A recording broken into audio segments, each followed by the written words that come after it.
कपड़ों पर moral policing देख के लगता है जैसे कुछ लोगों ने संस्कृति का ठेका अपने साड़ी के पल्लू में बांध रखा है। तो चलो एक काम करते हैं, एक बार सच में असली हिस्ट्री पढ़ते हैं। क्योंकि साड़ी, सलवार, पेटीकोट, ब्रा, कुर्ता पिजामा ये सब एटर्नल इंडियन ट्रेडिशन नहीं थे। ये the evolution, not invention. Ancient India, Ajanta, Ellora और खजुराहो का सच। चलिए चलते हैं 200 बीसी में अजंता की गुफाओं में। वहां म्यूरल्स में ऑरेटिनशिया ट्रांसपेरेंट मसलिन में दिखाई गई है, बिना ब्लाउज के, gracefully draped, full of divinity. Khajuraho 9th-11th century तक आइए तो आपको सेक्रेड लेकिन एक्सप्लिसिट कार्विंग्स मिलेंगी। न्यूडिटी वहां शर्म की बात नहीं थी, वो एक स्पिरिचुअल फिलॉसफी का पार्ट थी, तंत्र, एस्थेटिक्स और फर्टिलिटी रिचुअल्स का।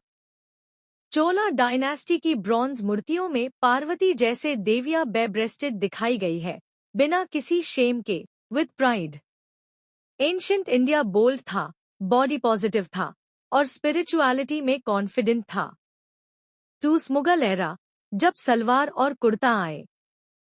मुगल्स 16th सेंचुरी से अपने साथ लाए टेक्सटाइल्स, टेलरिंग और कोट फैशन। उन्होंने इंट्रोड्यूस किया सलवार कमीज लूज और elegant, specially for women. Kurta pyjama main और स्कॉलर्स के लिए। पगड़ी, अंगरखा, शेरवानी सेंट्रल एशियन फ्लेयर के साथ।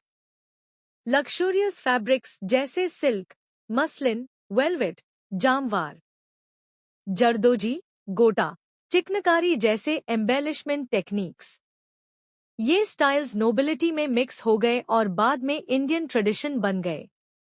सोनो, सलवार कमीज किसी वैदिक फॉरेस्ट का इन्वेंशन नहीं है, ये पर्शियन इन्फ्लुएंस से आया, वाया मुगल्स। ब्रिटिश राज, ब्लाउज, ब्रा और पेटीकोट का एरा। अब बात करते हैं कॉलोनियल इम्पैक्ट की, जिसे ट्रोल्स कन्वीनियंटली भूल जाते हैं। ब्रिटिश रूल ने इंट्रोड्यूस किया ब्लाउजेस मॉडेस्टी के नाम पर, पेटीकोट्स साड़ी को शेप और स्ट्रक्चर डीन के लिए, ब्रास, कॉर्सेट्स, ड्रॉअर्स जो अडैप्ट ह्यू इंडियन यूज के लिए, trousers, jackets, skirts elite Indian women ने पहने इन कॉलोनियल कोर्ट्स और सिटीज में। राजा रवि वर्मा साड़ी का डिजाइनर नहीं, आर्टिस्ट था। एक मिथ क्लियर करते हैं, राजा रवि वर्मा 19th सेंचुरी ने साड़ी इन्वेंट नहीं की, बट हाँ, उनकी आर्ट ने मॉडर्न साड़ी की इमेज को पॉपुलर बनाया। उन्होंने गॉडेसेस को दिखाया साड़ीज में, विद ब्लाउज और पेटीकोट, ड्रेप्ड इन नेवी स्टाइल, जो आज हम देखते हैं।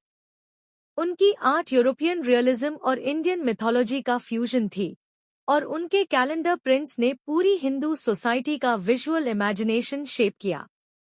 तो हाँ, साड़ी तो एग्जिस्टेड पहले से, बट रवि वर्मा ने उसकी मॉडेस्ट, ग्रेसफुल, ब्लाउज वाली वर्जन को मेन स्ट्रीम बना दिया।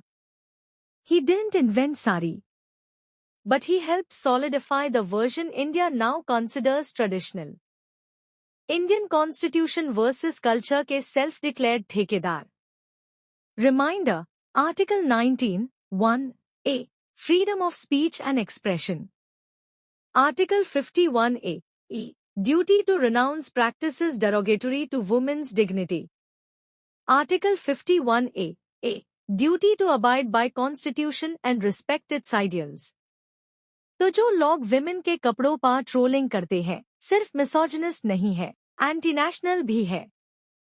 क्योंकि आप फंडामेंटल राइट्स और ड्यूटीज दोनों का वायोलेशन कर रहे हो। 6. ट्रोल रोस्ट संस्कार के ठेकेदारों के लिए शॉर्ट कपड़े देख के कल्चर कोलैप्स लगता है। टेम्पल्स में तो न्यूडिटी सेलिब्रेट होती थी। साड़ी को प्योर ट्रेडिशन बोलते हो, खुद शर्ट और ट्राउजर्स में हो वो भी फॉरेन है। दुपट्टा के बिना संस्कार खत्म लगता है।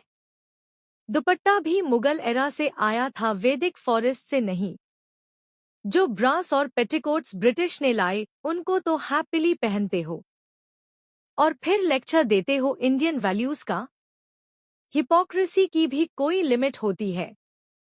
ये था एक रूथलेस फेमिनिस्ट और हिस्टोरिकली करेक्ट टेक डाउन।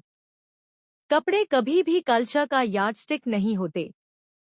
और अगर किसी औरत के आउटफिट से आपको डर लगता है, तो प्रॉब्लम कपड़ों में नहीं, आपकी सोच में है। कपड़ा culture constitution, ruthless feminism, roast the patriarchy.